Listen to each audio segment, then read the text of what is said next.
जम्मू कश्मीर के मुख्य सचिव श्री अटल डुल्लू, पुलिस महानिदेशक जम्मू कश्मीर श्री नलिन प्रभात, प्रमुख सचिव गृह श्री चंद्राकर भारती, कश्मीर के मंडलायुक्त श्री विजय कुमार विदुड़ी,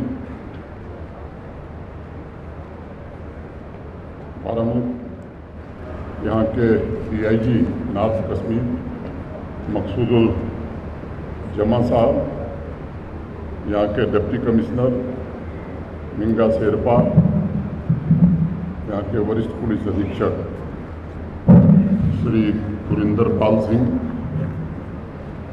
जम्मू कश्मीर प्रशासन के हमारे सभी सहयोगी, save youth save future foundation के युवा पदाधिकारी वजाहत भट्ट, मुदस्सिर, अनिका नजीर तथा सभी पदाधिकारी इस सभागार में उपस्थित आतंकवाद, पाकिस्तान समर्थित आतंकवादियों के शिकार आम कश्मीरी नागरिक, देवियों, सज्जनों तथा मित्रों, सबसे पहले मैं पाकिस्तान समर्थित आतंकवादियों के शिकार आम कश्मीरी नागरिकों को खिराज़े हकीकत पेश करता हूँ। 1990 से लेकर हाल के वर्षों तक हजारों आम कश्मीरी नागरिकों को पाकिस्तान के इशारे पर आतंकियों के द्वारा बेरहमी से मारा गया। उनकी मौत सिर्फ एक घटना बनकर रह गई थी। किन्हीं परिस्थितियों में इन्हें जानबूझकर दबाने की कोशिश की गई। उनकी मौत पर घरवालों के आंसू पोंछने भी लोग नहीं आते थे।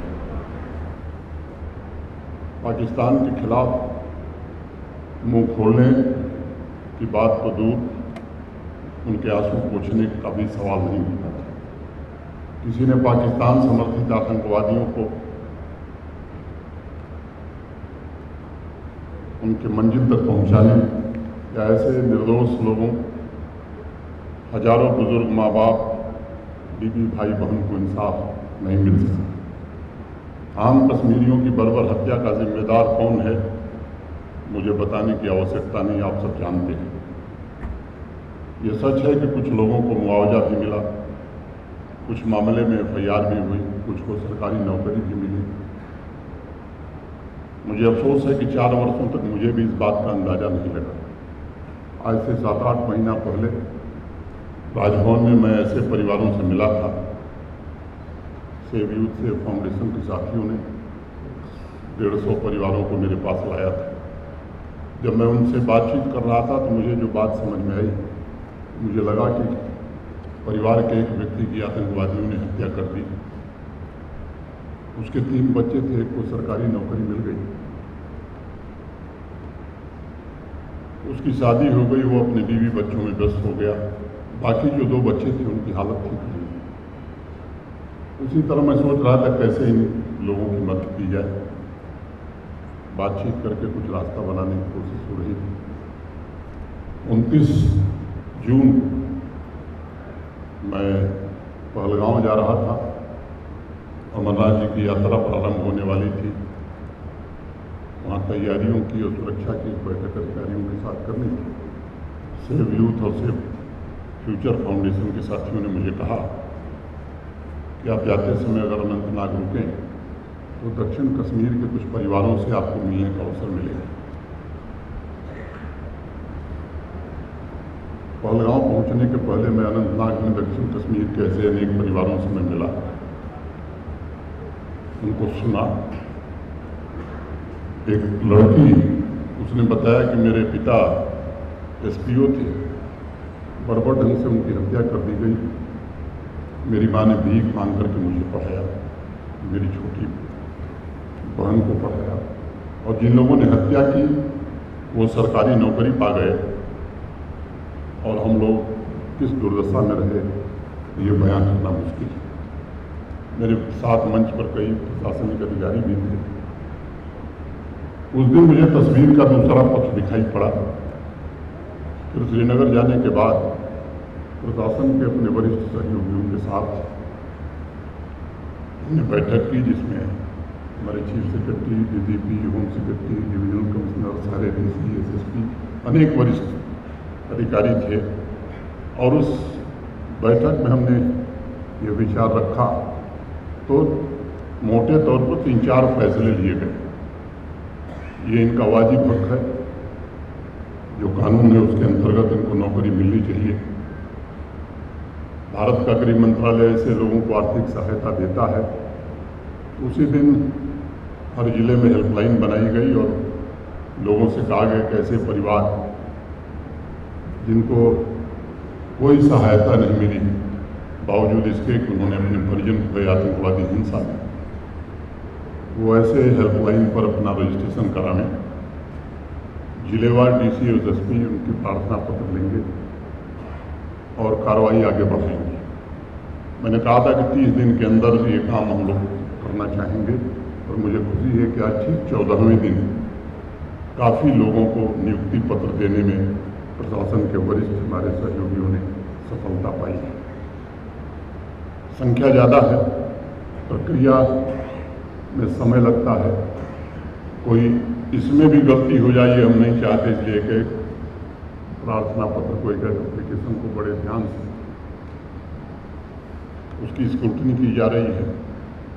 दूसरा फैसला हुआ कि जिनको आर्थिक सहायता नहीं मिली उन्हें भी आर्थिक सहायता जो सरकारी तौर पर एमएचए के द्वारा मिलता है वो उपलब्ध कराई जाएगी।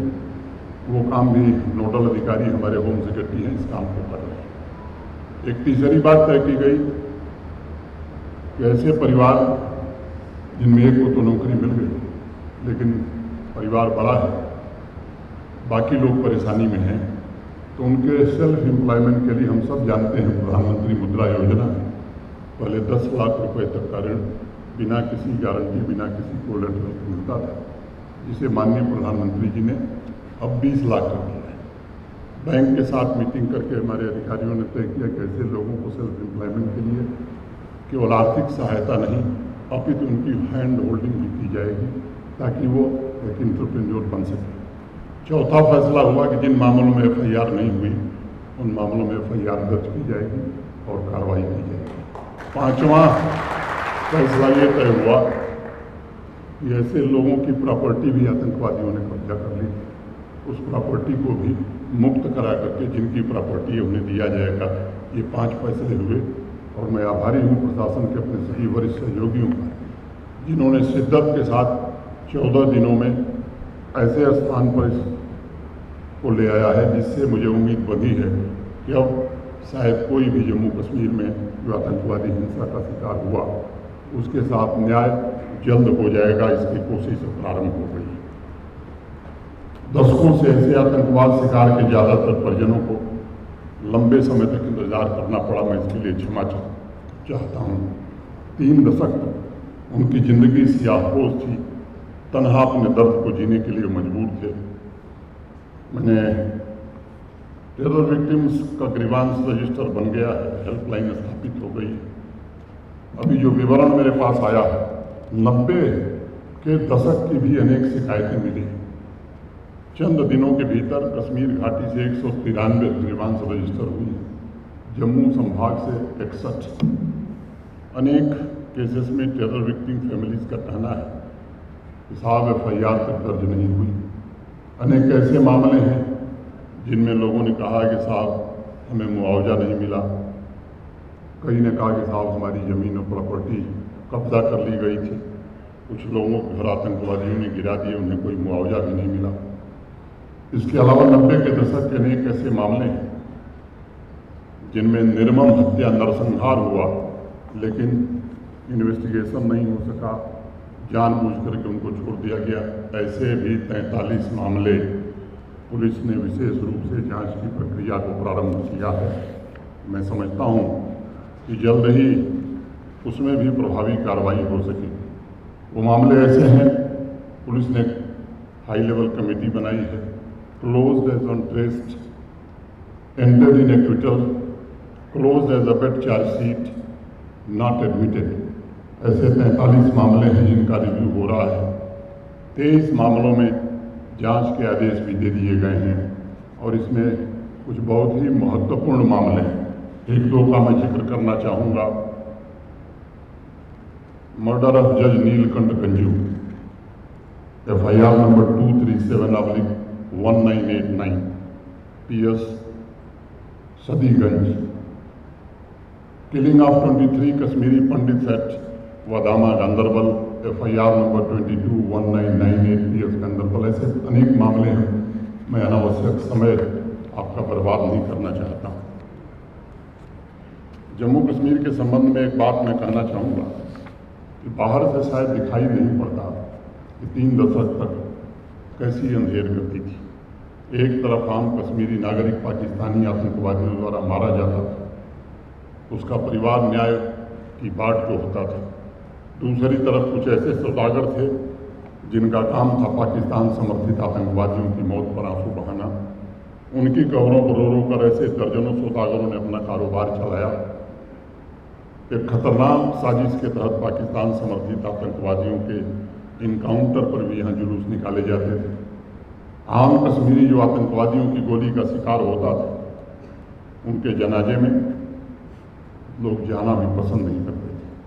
अनेक कॉन्फ्लिक्ट इंटरप्रेन्योर्स यहाँ थे जिन्हें मैं दहशतगर्दी का सौदागर कहना चाहूँगा, वो तो कभी शामिल होते ही नहीं थे। इसी बारामूला के फतेहगढ़ गांव में 9 जून 1992, 9 जून 1992 के दिन वली मोहम्मद लोन साहब के बेटे बशीर लोन को हिजबुल मुजाहिदीन के आतंकवादियों ने गोली मारी। वो नौजवान अल्लाह की इबादत कर पास की मस्जिद से लौट रहा था। आतंकवादियों ने घर वालों को चेतावनी देते हुए कहा था, 2 कब्र और खोद कर रखना, हम जल्द वापस लौटेंगे। 1 साल बाद हिजबुल के आतंकवादियों ने 2 अन्य बेटों गुलाम मोहिद्दीन लोन और अब्दुल रशीद लोन को अगवा करके ले गए। आज तक उनकी लाश नहीं मिली। वली मोहम्मद साहब ने अपने तीनों बेटों को खो दिया। जम्मू कश्मीर और भारत ने 3 देश के सच्चे सपूतों को खोया। वली मोहम्मद और उनकी बेगम भी अब इस दुनिया में नहीं है। बशीर लोन का बेटा तनवीर अब बड़ा हो गया, वो आज इस कार्यक्रम में अपनी माँ के साथ मौजूद है। माँ बेटों का इंसाफ के लिए 3 दशक का इंतजार आज खत्म हुआ है। आज पहली बार वो दुनिया के सामने आए हैं, उस सच को सामने रख रहे हैं जिन्हें दहशतगर्दी के सौदागरों ने दबा कर रख दिया था। इन कारोबारियों ने एक नैरेटिव चलाया था कि पाकिस्तान समर्थित आतंकवादी असली विक्टिम है। आम कश्मीरी जिनको इन आतंकवादियों ने मारा वो सिर्फ एक सरकारी आंकड़े बनकर रहे। एक और नैरेटिव चलाया जाता था, पुलिस और आर्मी ये अग्रेसर है और पाकिस्तान समर्थित आतंकवादी ये विक्टिम है। यह नैरेटिव सिर्फ जम्मू कश्मीर में नहीं चल रहा, बल्कि पाकिस्तान की स्टेट मशीनरी और कश्मीर में दहशतगर्दी के सौदागरों के सहयोग से झूठ का प्रचार विदेशों में भी किया जाता था। एक तरफ पाकिस्तान समर्थित आतंकवाद के शिकार वली मोहम्मद जैसे पिता लंबे समय तक मानसिक यातना झेलते हुए इंसाफ का इंतजार कर रहे थे, तो दूसरी तरफ कश्मीर में दहशतगर्द के कारोबारियों समेत पूरा टेरर इकोसिस्टम इनके दर्द, इनकी तकलीफ की लीपापोती में लगा हुआ था। इन परिवारों को सिर्फ भावनात्मक तकलीफ नहीं थी, पीड़ा इस बात की थी कि जिस व्यवस्था से मरहम की उम्मीद थी, उस व्यवस्था ने उनकी उपेक्षा की, उनके जख्मों को और गहरा किया। यहाँ पाकिस्तान समर्थित आतंकवादियों के खानदान को सरकारी नौकरियाँ दी गईं, लेकिन तनवीर जैसे नौजवानों और वली मोहम्मद जैसे मजबूर बाप की सहायता करने वाला कोई नहीं आया। 26 साल से यही इंतजार कुपवाड़ा के लीलम गांव की राजा बेगम ने किया। 1999 में आतंकवादियों ने उनके शौहर गुलाम हसन लोग, बेटे जावेद अहमद और इरशाद अहमद, बेटी दिलसादा, इन सब की निर्मम हत्या कर दी। भारत माता के इन संतानों का कसूर सिर्फ इतना था कि उन्होंने आतंकवादियों को अपने घर में पनाह देने और भोजन देने से मना किया। राजा बेगम आज हमारे बीच उपस्थित है। उनके दर्द को मैं शब्दों में बयान नहीं कर सकता, लेकिन मैं उनको विश्वास दिलाता हूँ कि इंसाफ उन्हें जरूर मिलेगा। 26 साल का लंबा इंतजार उन्होंने किया है, अब उन्हें दुख नहीं सहना हो। मैं राजा बेगम और ऐसे सभी परिवारों के साथ, मैं नहीं पूरा प्रशासन खड़ा है जम्मू कश्मीर का। उन्हें इंसाफ दिलाने के लिए पूरा प्रशासन प्रतिबद्ध है। पाकिस्तान समर्थित आतंकवाद के शिकार ऐसे सभी परिवारों को चिन्हित करने की प्रक्रिया तेज गति से चल रही है। सभी जिलों के डिप्टी कमिश्नर के ऑफिस में संबंधित परिजनों का पंजीकरण कराया जा रहा है। नौकरी तथा स्वयं बिजनेस शुरू करने के लिए उचित सहायता का, जैसा मैंने जिक्र किया, जरूर दिया जाएगा। ऐसे पुराने केसेस जिसमें न्याय नहीं हुआ है उसमें दोबारा इन्वेस्टिगेशन तेज गति से होगा। मैं आपको विश्वास दिलाता हूं कि वह दिन समाप्त हो गया जब दुर्दांत आतंकी के परिवार वालों को नौकरी मिलती थी। आम कश्मीरियों के हत्यारों को सरकारी नौकरी मिलती थी। अब उन्हें चिन्हित करके सरकारी नौकरी से निकालने का काम भी प्रारंभ हो गया। अब जो आतंकवाद के जेन्युइन विक्टिम्स हैं उन्हें पूरी तरह से रिहेबिलिटेट करने का काम जम्मू कश्मीर प्रशासन करेगा। इस अभियान की शुरुआत आज आप सबकी उपस्थिति में हुई है। जम्मू कश्मीर के इतिहास में 29 जून को मैं ऐतिहासिक तारीख मानता हूँ। जैसा मैंने बताया, अनंतनाग में टेरर विक्टिम फैमिली से उसी दिन मैं मिला था और उनकी आवाज़ खुल करके पूरी दुनिया के सामने आई थी। उस दिन सच्चे कश्मीरी शहीदों को श्रद्धांजलि दी गई थी और उनके परिवार ने दुनिया को आकर बताया था कि किस तरह आतंकवादियों ने उनके परिवार वालों का लहू बहाया था। मैं मानता हूँ इस देश का लोकतंत्र और भारत का संविधान हर किसी को अपनी बात कहने और रखने का हक देता है, लेकिन हमारा लोकतंत्र और संविधान इस बात की इजाज़त नहीं देता कि पाकिस्तान समर्थित आतंकियों उनके सरपरस्तों को शहीद बनाकर पेश किया जाए। हमारा संविधान देश की एकता और अखंडता से खिलवाड़ करने वाले किसी को भी इजाज़त नहीं देता और मैं दहशतगर्दी के कारोबारियों से कहना चाहता हूँ कि वे देश की अस्मिता को नुकसान पहुँचाने वाले नैरेटिव बंद कर दें। मैं ऐसे लोगों से कहना चाहूँगा TRF और लश्कर जैसे आतंकी संगठनों की भाषा बोलना बंद कर दें। संविधान ने व्यक्ति की आज़ादी जरूर दी है, लेकिन इसका मतलब कदापि ये नहीं है कि आप आतंकवादियों के नैरेटिव को जम्मू कश्मीर में चलाकर यहाँ खून पसीने से स्थापित की गई शांति को आप नुकसान पहुँचाएंगे। संविधान में ऐसे व्यक्तियों की सजा का भी प्राविधान है और लोग अगर TRF की जुबान बोलेंगे तो उन पर कानून के तहत कानून सम्मत कार्रवाई भी जरूर की जाएगी। चंद ऐसे लोग हैं जो आतंकी मुल्क पाकिस्तान के इशारे पर अभी भी टेरर इकोसिस्टम को ऑक्सीजन और खाद पानी देने का काम कर रहे हैं। मैं उनसे भी कहना चाहता हूँ, बहुत हो गया। मुझे लगता है कि जम्मू कश्मीर को आतंकवाद से मुक्त बनाने के लिए इस संकल्प जम्मू कश्मीर के आम नागरिकों ने 22 अप्रैल के बाद जो ताकत दी है, इससे मुझे मेरा भरोसा और मिला है। पहली बार कश्मीर और जम्मू कश्मीर का आम नागरिक सड़क पर उतरा आतंकवादी हिंसा के खिलाफ, पाकिस्तान समर्थित आतंकवाद के खिलाफ। मैं पूरे जम्मू कश्मीर के लोगों से और विशेष रूप से मीडिया के अपने मित्रों से ये कहना चाहता हूँ, देश के नागरिकों से भी अपील करता हूँ कि असली टेरर विक्टिम फैमिलीज की गरिमा लौटाने, उन्हें इंसाफ दिलाने के लिए आप भी इसमें सहयोग करिए। उनकी तकलीफ़ों, उनके साथ हुए अन्याय को पूरी दुनिया के सामने बताने की ज़रूरत है। मैं आतंकवाद के शिकार इन सभी परिवारों को ये भरोसा देना चाहता हूँ कि वे मेरे अपने परिवार से अलग नहीं हैं। पूरा जम्मू कश्मीर का प्रशासन उन्हें अपना परिवार मानता है। मैं आप सभी के परिवार का सदस्य हूँ, आप मेरे परिवार के अजीज मेंबर हैं। आप सबसे आग्रह है कि अपने अपने जिलों के डिप्टी कमिश्नर साहब को सरकारी नौकरी, बिजनेस या हर प्रकार से कैसे आपको रिहेबिलिटेट किया जाए, आपको जस्टिस कैसे मिले, ये जल्दी से जल्दी प्रार्थना पत्र देने का काम आप पूरा करिए। आप एक नया जीवन शुरू कर सकें, इसकी हर कोशिश की जाएगी। आपकी आंखों से आंसू पोंछ कर उसमें नए सपने भरने के लिए जम्मू कश्मीर का प्रशासन पूरी तरह संकल्पबद्ध है। जिन्हें आज नौकरी मिली है, उनके नए जीवन की शुरुआत के लिए मैं बहुत बहुत बधाई देना चाहता हूँ। यह सिलसिला चलता रहेगा। आने वाले दिनों में जितने भी अहर माने एलिजिबल निकटतम संबंधियों को नौकरी दी जाएगी जो इस दुनिया में नहीं है, उनके साथ भी न्याय हो, इसका भी प्रबंध किया जाएगा। मैं सभी परिवारों के प्रति फिर से अपनी कृतज्ञता ज्ञापित करता हूँ और मीडिया के मित्रों का भी मैं आभारी हूँ। यहाँ उपस्थित सभी सज्जनों के प्रति कृतज्ञता ज्ञापित करते हुए 2 पंक्तियाँ करके मैं बात खत्म करूँगा। कुछ लोग तुम्हें समझाएंगे, वो तुमको खौफ दिलाएंगे। कुछ लोग तुम्हें समझाएंगे, वो तुमको खौफ दिलाएंगे। जो है वो भी हो सकता है, इस राह में रहजन है। कुछ और यहाँ हो सकता है, अरे कुछ और तो अक्सर होता है, पर तुम जिस लम्हे में जिंदा हो वो लम्हा तुमसे जिंदा है, ये वक्त नहीं फिर आएगा, तुम अपनी करनी कर गुजरो, जो होगा देखा जाएगा, जो होगा देखा जाएगा। बहुत बहुत धन्यवाद। नमस्कार। जय हिंद, जय भारत।